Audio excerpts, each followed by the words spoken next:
నెల్లూరు జిల్లా బిల్లిపాడులో ఆత్మకూరు ఎమ్మెల్యే మేకపాటి విక్రమ్ రెడ్డి విజయభవ యాత్ర నిర్వహించారు. సందర్భంగా భారీ ఎత్తున కార్యకర్తలు ఆయనకు స్వాగతం పలికారు. మహిళలు శాలువా కప్పి దిష్టి తీసి ఆయన్ను గ్రామంలోకి ఆహ్వానించారు. ప్రతి గ్రామంలోనూ విజయభవ యాత్ర పేరుతో గ్రామంలో చేయబోయే అభివృద్ధి పనులను గ్రామంలోనే ఓ బోర్డు ఏర్పాటు చేయడం, ఒకే ఒక్కడు సినిమా తరహాలో ఆయన యాత్ర సాగుతోంది. దీంతో గ్రామాల్లో విక్రమ్ రెడ్డి యాత్రకు భారీ స్పందన లభిస్తోంది. అనూహ్యంగా జనం ఈ విజయభవ యాత్రలో పాల్గొంటున్నారు.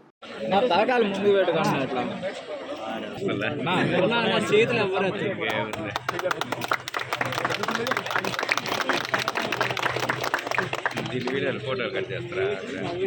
ఫోటో అబ్బాయి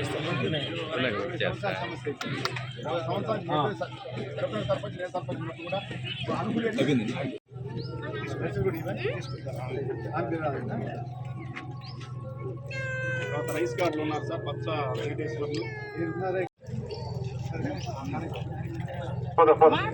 బిల్లిపాడు ప్రజలందరికీ నమస్కారం. ఈనాటి విజయభవ యాత్ర కార్యక్రమం ఏంటంటే, ముఖ్యంగా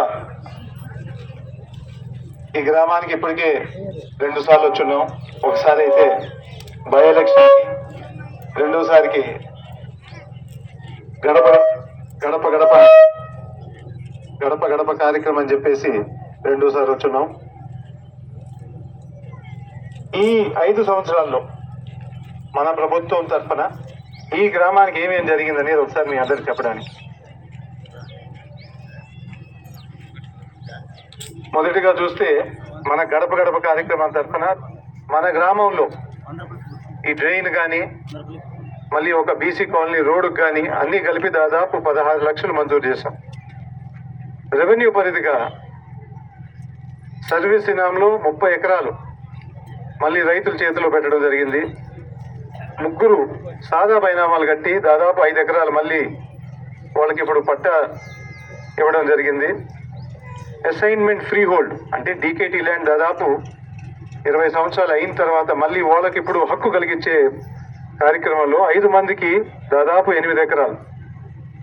నోషనల్ ఖాతాల వల్ల ఎన్నో మంది ఇబ్బంది పడతా ఉంటే ఈ గ్రామంలో 27 మంది దాదాపు 45 ఎకరాలు నోషనల్ ఖాతా వల్ల వాళ్ళకి ట్రాన్సాక్షన్ చేయకుండా ఆగిపోయి ఉండేది అనమాట.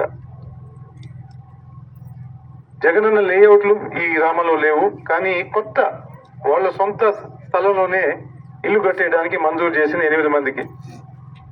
ఈ గ్రామానికి ఒక కొత్త ఆలయం కూడా శాంక్షన్ చేశాం. ఈ గ్రామంలో విద్యార్థులకి 8వ తేదీ విద్యార్థులకి దాదాపు 8 మందికి 10 మందికి దాదాపు మన ట్యాబ్లు ఇవ్వడం జరిగింది. నవరత్నాల కింద ఈ గ్రామానికి 3.5 కోట్ల రూపాయలు పంపించారు మన జగనన్న గారు. మిగతా కార్యక్రమాలంటే వర్క్లు, FDR వర్క్లు అన్నీ కలిపి దాదాపు 30 లక్షలు ఈ గ్రామానికి. అంటే మీరందరూ గమనిస్తే 5 నుంచి 6 కోట్లు మధ్యలో ఈ ఒక్క గ్రామానికి ఈ ప్రభుత్వం ఇప్పుడు దాకా పంపించింది. ఈ గ్రామం అంతా కలిపి 500 మంది, 25% అయితే బయటే ఉంటారు. ఇంకోటి ముఖ్యమైనది మీరు గమనించాలి ఏంటంటే, ఇప్పుడే నేను మీ సెక్రటరీ గారు దాదాపు 5 మందికి నా తరఫున ఒక కాగితం కూడా ఉత్తరం కూడా ఇవ్వడం జరిగింది. ఇక్కడ ఈ గ్రామాల్లో ఒక కొత్త వ్యవస్థ తీసుకొచ్చాం. ఆ వ్యవస్థ ఏంటంటే, ఎవరికైనా ఏమైనా సమస్య ఉంటే ఈ సచివాలయంలోనే మీ వాలంటీర్ పరిధిలో మీ సమస్య అక్కడ రిజిస్టర్ చేయించేసి నాకు కరెక్ట్గా 5 నిమిషాల్లో ఆ మెసేజ్ కూడా రావడం జరుగుతుంది. అంటే ఈ గ్రామంలో ఇప్పుడు దాకా మీరు చేసింది 23 సమస్యలు రిజిస్టర్ చేశారు. ఆ 23 సమస్యలు దాదాపు 18 మేము ఆల్రెడీ పరిష్కారం చేసి పంపించేసుకున్నాం. అంటే ఎవరైనా కానీ ఒక పరిష్కారం చేస్తే ఆ సమస్య తీరేదాకా మా బాధ్యతగా తీసుకుంటున్నాం.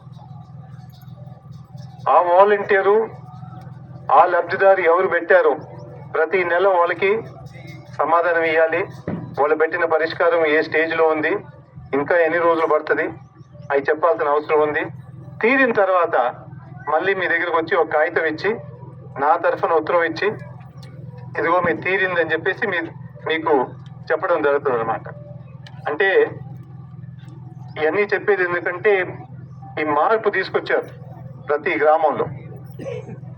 ఈ మార్పు ఈ 5 సంవత్సరాలు ఏం మార్పు వచ్చిందో మీరు అందరు గమనించారు. అదే విధంగా ఇక్కడే పెడుతున్నాం. రాబోయే 5 రోజుల్లో మన గ్రామంలో ఏ పనులు చేయబోతున్నాం కూడా మీకు ముందే చెప్తున్నాం. ఇప్పుడే నాగార్జున చెప్పినట్టు ఈ గ్రామానికి మొత్తం సీసీ రోడ్లు కానీ డ్రైన్లు పూర్తి చేసే బాధ్యత తీసుకొని గ్రావెల్ రోడ్ వచ్చి పిల్లుపాడు గ్రామం నుంచి మాగాణికి, దాని తర్వాత సప్లై ఛానల్ అది ఆ ఇరిగేషన్ ప్రాజెక్ట్ ఒకటి అడగడం జరిగింది. 2 ఇరిగేషన్ ప్రాజెక్ట్ ఏం అడిగారో ఇప్పుడు దాకా అయితే మాకు సందేశం ఇవ్వలేదు. కానీ తప్పకుండా ఈ వచ్చే 5 సంవత్సరాలు